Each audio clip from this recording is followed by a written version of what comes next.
Oh, mate, it's a fantastic mood around the club. I mean, we're winning games of footy the last 3 or 4 years. We've had a dry patch, and mate, every footballer goes out there to win games. And we've had some really tough games. We've lost some that we probably would have liked to have had back and had another crack at. But that's footy. We've got another 4 weeks ahead of us and some really big challenges, and none bigger than Geelong this week, who we respect very highly. We think they're the ultimate team over the last 5 or 6 years. So for us to go down there will be a massive test, but the boys are looking forward to it. Given you've beaten Sydney, you've beaten some quality sides. Do you now look at a game like this much differently to what you may have at the start of the year?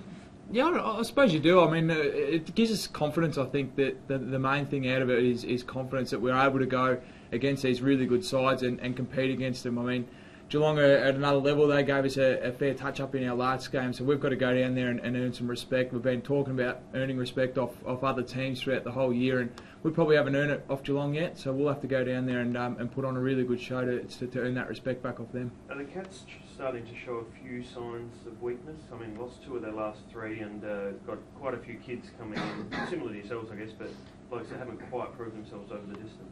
No, I think they'd laugh if you said that to them. I think they're pretty comfortable with what they're able to do and how quickly they're able to do it. I mean, they've lost the last couple of games, but I mean, I think that for them wouldn't mean much. I think they're a super side. They've still been able to beat the best. I think they knocked off Hawthorn by a close margin, but they're still the top of the table, and they're the ones you got to catch along with Hawthorn and Sydney Swans. But I think they're still one of the best sides. Last time you played them, almost coming off a loss. I think any team, whether it's a loss or a win, I don't think it's any tough. I think every week's a tough week that you go out there. It's AFL footy nowadays. It's not you don't get any easy games or any games are given to you. You see the sides that are out there nowadays. There's no ones that you can walk out there and pencil in or think it's tougher. They're always hard games of footy. Just with that game earlier in the year, I know you weren't playing, but they really hit you hard early. Got a lot of goals on the board. Your first quarter is always crucial, but is it even more so against them, and with that in the back of your minds? I think it's 4 quarters against Geelong. I think you can't have any lapses, whether it's in the first quarter or the last quarter. I think they're that side that are able to punish you very quickly if you let up for just that short period of time, whether it's 5 or 10 minutes. They're able to just go bang, bang, bang, and the game's over. So to be able to beat Geelong, I think you've got to be able to put 4 quarters together. I think North Melbourne were able to do that really well last week, and that's why they got the result. Those lapses aside, you did play some pretty good footy against them last time. Are there sort of lessons to take out of that?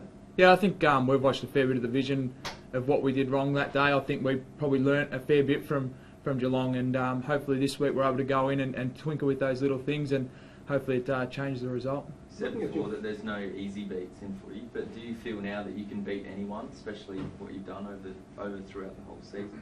Yeah, I think we're starting to get some confidence with able to go into these big games and know that we've got nothing to lose, know that we're able to go into them and feel confident that our best is probably good enough to compete with these big sides. With Sydney Swans, us able to beat them, and Collingwood, who are they're up and running as well. So I think it just gives us that confidence inside that we're not going into games thinking, how much are we going to lose by or what's going to happen here. It's actually going in. If we can go back to what we want to do, bring our method of the way that Kenny wants us to play, we're going to be a shot. Whether it's Geelong or it's GWS, it's going to be a tough game, but we're going to be in it.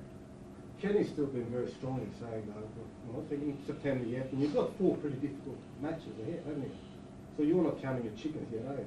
No, definitely not. I think we've come in Monday morning. Kenny's reviewed the game on the weekend, and then straight on to Geelong. So it's we're not looking ahead of Geelong. This week we've got to go down to Skilled Stadium and perform really well against arguably the best side that I've seen and arguably the best side that we've played against. Do you think everybody else, as in fans and some of us, are getting ahead of ourselves and saying you're the good news story of the year and you're going to make it?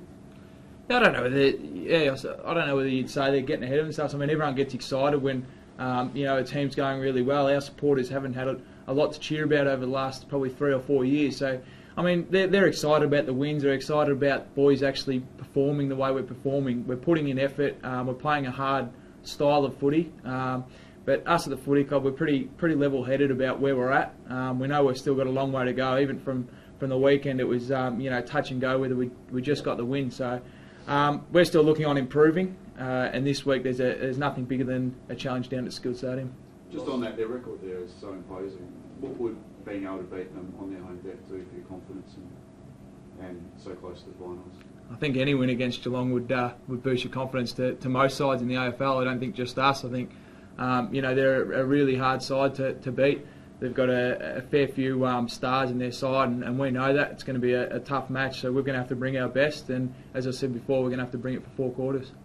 You lost Homsh and Stewart for the rest of the season, but once you get Jonas back, do you sort of stabilise your back six going into the finals? Yeah, exactly. I mean, we lost 2 really good players there with Homsh and Stewie, but they're in the gym already. They're doing their rehab of getting their bodies right. I don't know how long they're going to be, but they're already working on getting back out there. And as you said, Tommy Jonas has got 1 more week with his suspension, and we're really looking forward to getting him back, just because he's got that versatility to play on the tall and small, and that'll steady down our back six, which will be good. How big a challenge Hawkins and Adelaide for you and Bobby? Yeah, massive. They work as a really good duo, and Hawkins I think kicked 5 against us last time, so he always plays well. So we're going to have to do the job as a back line, as a back six, and also a team. I think to beat Geelong's key forwards, you have to work as a team and team defence, and we'll have to bring our best defence as a 22 on the weekend.